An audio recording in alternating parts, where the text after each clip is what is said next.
please put your hands into your laps and close your eyes. I will now pose a couple of questions to which I would love to have a very honest answer, just by a show of hands. No worries, no one will judge you for it. The first question is, who of you has thought within the past week about whether or not you are an emotionally intelligent person? Now that you think of it, would you consider yourself emotionally intelligent? Please raise your hand if you do so. And who of you has ever worked consciously on your emotional skill? Thank you for sharing. You can now open your eyes again. And thank you also for being so very honest with me. Now I also want to be honest with you. Emotional intelligence is not necessarily my main strength. When I make decisions, I base them solely on my rationale. If friends from school hear me do this talk right now, they will be very surprised, because back then I didn't even consider emotions as something crucial. They weren't logical, I couldn't explain them very well, so why would I care? I never even actively thought about the topic until 5 years ago, when I dropped out of a job because of a burnout. It was then that my very emotional side was revealed. And while I rarely cried before, especially not in front of people, I just couldn't stop the tears from streaming down my face at the most inconvenient of times anymore. Several times a day, I went to the restroom just to hide my suffering. And that made very clear to me that I need to work on this issue. But now what is it, this mysterious emotional intelligence? When most people think of it, they stop at the term emotional. What do you connect to it? I'd say it has a bad connotation, describing a person having or expressing strong feelings. And this connotation is also then there for emotional intelligence, a misconception that I had as well. However, it's crucial to differentiate between emotional and the value that emotional intelligence can have. Because emotional intelligence is something fundamentally different. It's the ability to identify and manage your emotions and those of others. And it's said to include 3 skills. First, emotional awareness, so empathy towards others, but also towards yourself. Second, the ability to harness emotions and apply them to tasks like problem solving. And third, the ability to manage emotions, which includes regulating your own emotions, but also calming down or cheering up other people. As you can clearly see by this contrast, very emotional people do not necessarily or automatically have a high emotional intelligence, because they may only display their emotions freely without thinking about or knowing why they have them, and maybe not even considering the appropriateness of showing them in the respective situation. Now, lacking emotional intelligence as a kid or teenager meant for me that I would channel things like loneliness or fear, sometimes into aggression. My family background, well, let's say, is improvable. So instead of finding the support that I'd need, I'd rather get it on the basis of, oh, don't be such a crybaby, than anything else. My parents didn't teach me the value of emotions. Therefore, losing friends or breakups would hit me harder than many others, because I could neither fully understand my emotions nor those of the others. They just didn't make sense. I thought, I'm not supposed to feel that way. because I've never learned how to deal with emotions. And with time passing, I realized I'm just one of many people having this issue. Have you ever thought about why people judge or bully each other? Be it kids, or at work, or even in toxic friendships or relationships. And it can be anything, ranging from sexism to racism. It's because of insecurity due to a lack of emotional intelligence, because it's hard to understand the difference between yourself and someone else. And it's even harder to connect on an emotional level to truly comprehend where someone else is coming from. And in order to change that, we first of all need to consider emotional intelligence as a crucial skill in our society, and then also take the time to consciously work on it. Currently, we do neither. And we also don't give our kids, for example, the space to learn the skill. Kids nowadays, they are supposed to be good in school, do sports, play an instrument, learn a foreign language, and maybe even some additional things. They don't get the chance to get to know who they are, connect to themselves and to their emotions. And a fundamental part of being emotionally intelligent means knowing who you are. And for them to learn, we also need to learn it ourselves to be the role model that they need. Now you might be thinking, yeah, sure, but how do we approach this topic individually, but also as a society? And basically, it comes down to what everything comes down to. We need to learn a new skill. So when you learn a new skill, you first of all need to become aware of your incompetence in the field. So I got there with my burnout. I'm pretty sure that you can manage that more easily. And then you work on the skill until you manage it to the level that you want.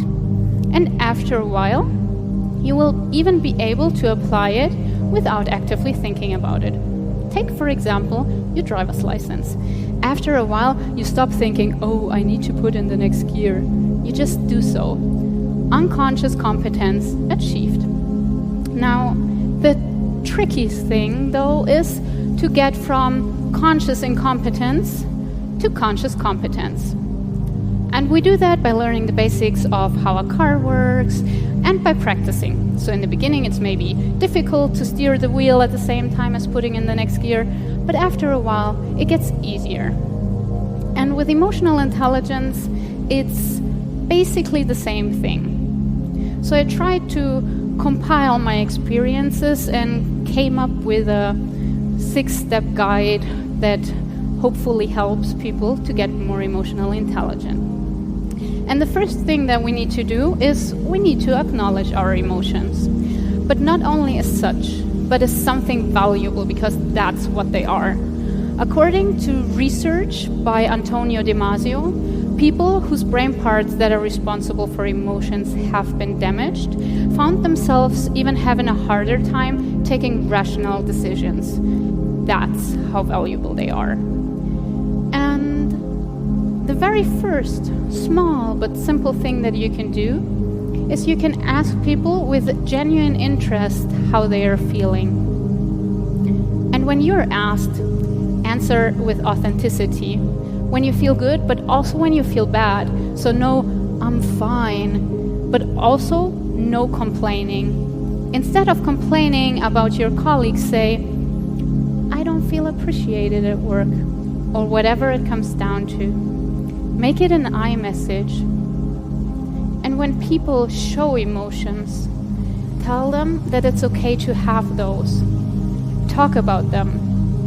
Erase the taboo that I feel exists in our society of talking about emotions, because that's more often than not the one thing that keeps us from making the next step. And the next step is differentiating and analyzing emotions. So sometimes when we talk about or express a feeling, we substitute the original one with one that we think we know better or are better at handling.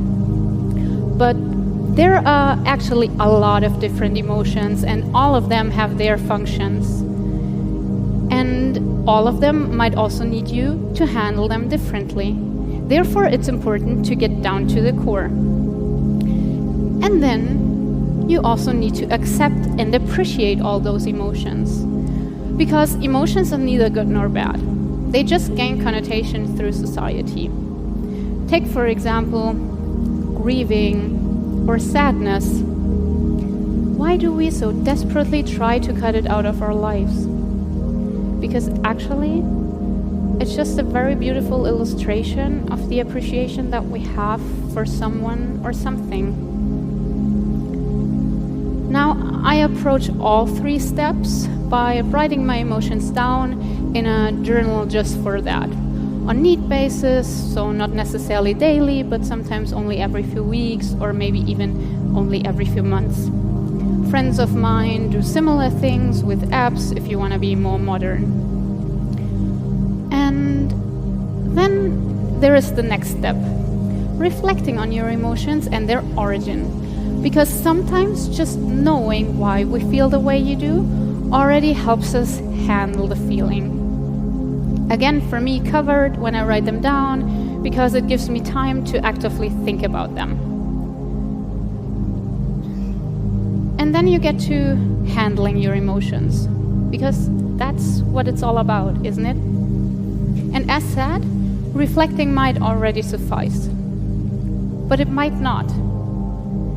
And you may still need to find your way on how to handle your emotions. Because there is more than one way to skin a cat, and I can only give you a few examples of what I did.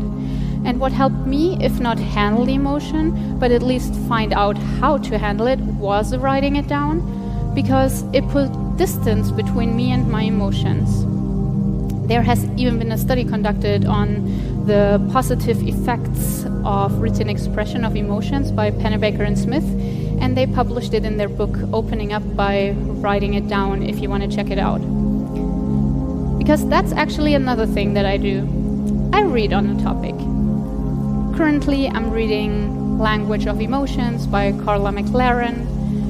Literally any book by Brené Brown is good to go, but there are so many more. And I talk to friends. I ask them, how do you approach this situation? How do you approach that topic or this emotion? And then it's more or less a trial and error principle. Sometimes it may be sports, sometimes it may be meditation. It's just important that you find your individual way. And then handling the emotions of others. And I'd say as soon as you mastered your emotions, but also in the process of getting better at it, you will find it easier and easier to also handle the emotions of others because you have a different understanding. And understanding and awareness are the keys. It gets even easier because you can simply ask the other person how you can support them, because they might know. Or you can also ask them how they can support themselves, because that way you not only help them in the acute situation, but you actually help them develop their emotional intelligence. And then when we have a few people being emotionally intelligent, we also need to think about how can we teach our next generation. And as a society, I feel the most important thing that we need to do is implement emotional education in school. Teach children about the different emotions and their functions. Give them a space to openly talk about them so that they can acknowledge their emotions. Help them to accept and appreciate them. To be honest, it's not that difficult. Most of the things that I mentioned can be easily put into practice in schools. I mean, how many books have you read in school? Why not make some of them about emotional intelligence? Or make kids work on case studies together so that they can exchange their ideas on how to approach topics. And if we're lucky, they get out of school having learned this fundamental and crucial skill of emotional intelligence. Imagine the world that we would be living in. If every one of us was emotionally intelligent, what do you think would change? Being emotionally intelligent means knowing and understanding yourself. Thus, it helps you make better decisions. It would spare us from emotional suffering because we know where it comes from and we know how to handle it, and maybe not even impose it upon others. It would help us deal with interpersonal relationships because we also connect on a different level. And interpersonal relationships are everywhere. Just think about it. What would it mean to have an emotionally intelligent boss? Or what would it mean to have an emotionally intelligent parent? If we were all emotionally intelligent, how would we approach differences? Or how would we approach topics like mental health? Or how would we approach conflicts? Just imagine the world that we would be living in. A world full of mutual understanding, acceptance, tolerance, and connection. A truly inclusive world. How awesome would that be? Thank you.